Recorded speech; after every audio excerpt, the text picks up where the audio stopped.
Hello everyone, एक बार फिर से स्वागत करता हूं आप सभी का आपके अपने इस परिवार इजी साइंस में। दोस्तों, मानवीय भूल एक स्वाभाविक सी प्रक्रिया है जो किसी से भी हो सकती है। कई बार ये भूल या गलती इतनी बड़ी होती है कि जिसके कारण हमें बहुत बड़ी सज़ा मिल सकती है।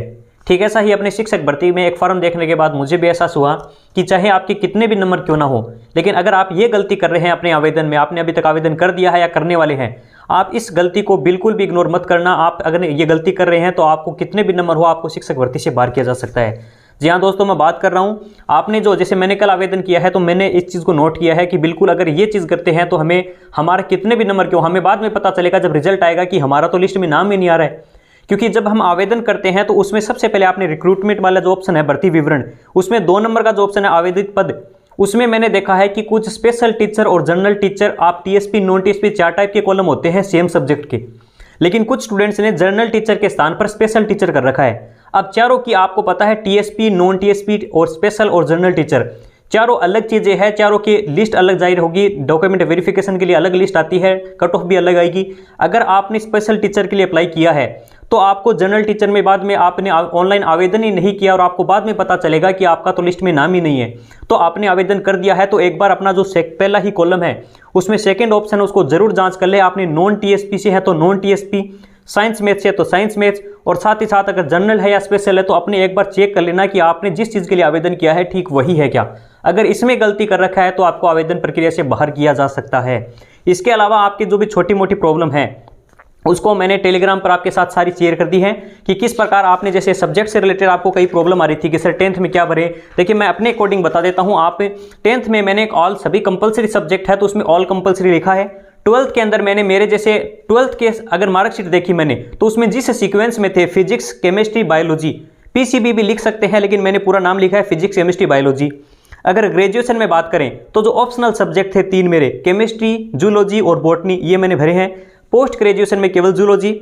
और बीएड के अंदर, बीएड में काफ़ी कंफ्यूजन है। देखिए बीएड में कुछ नहीं भरा है ऑल सब्जेक्ट यार, लेकिन बीएड में क्या होता है 4 सब्जेक्ट तो अपने कॉमन ही होते हैं, जो 2 सब्जेक्ट हमें चुनने पड़ते हैं, आपको सिर्फ उन्हीं का विवरण देना है। जैसे मेरे बीएड के अंदर बायोलॉजी और जनरल साइंस मैंने 2 सब्जेक्ट ली थी, जिसकी माइक्रो टीचिंग वगैरह जो अलग से है, जिसकी हम क्लासेस अलग से मतलब टीचिंग सीखते हैं। जो टीचिंग सब्जेक्ट लेते हैं 2, उनका विवरण देना है।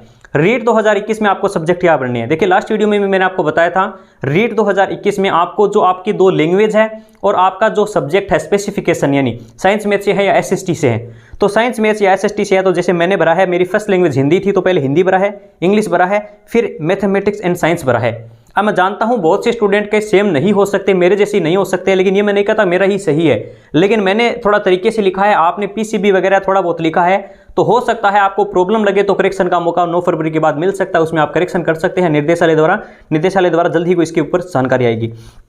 इसके अलावा बात करते हैं कि अवधि के लेकर भी कुछ कंफ्यूजन है। देखिए अवधि में जहां तक मुझे पता है, मैंने जितनी इसके बारे में जांच करी है उसमें मुझे यही सामना है कि आपके कोर्स का जो ड्यूरेशन है, कितनी अवधि का कोर्स है, उसके अकॉर्डिंग मैंने भरी है। जैसे मेरी एमएससी 3 साल में हुई है, क्योंकि बीच में मैं कोचिंग वगैरह में पढ़ाता था और रीट का एग्जाम आ गया था बीच में, तो मैंने रीट को प्रेफर किया था, उस समय 1 साल का गैप आ गया था, जिसके कारण मेरी एमएससी हुई 3 साल की, लेकिन वो कोर्स 2 साल का है तो मैंने इसमें 2 साल भरा है। जितनी जानकारी मुझे मिली उसके अकॉर्डिंग मैंने इसमें 2 साल भरे हैं, हालांकि 3 साल में हुई थी। और पासिंग डेट वगैरह दी हुई है। एडमिशन डेट को लेकर मैंने आपसे कह दिया है, आप थोड़ा सा इसमें कष्ट करना होगा, आपको अपनी करेक्ट भरने की कोशिश करें। अगर नहीं है तो आप अपने साथियों से पूछ सकते हैं कि उनका एडमिशन कितनी तारीख को, इसका आगे पीछे थोड़ा बहुत कर सकते हैं, लेकिन कोशिश करें अपनी सही जानकारी ही भरे जो कॉलेज के अंदर थी। कुछ लोगों की कॉलेज बंद वगैरह हो गई है तो वो इश्यू अलग है, लेकिन इस बेस पर आपको निकाला नहीं जा सकता।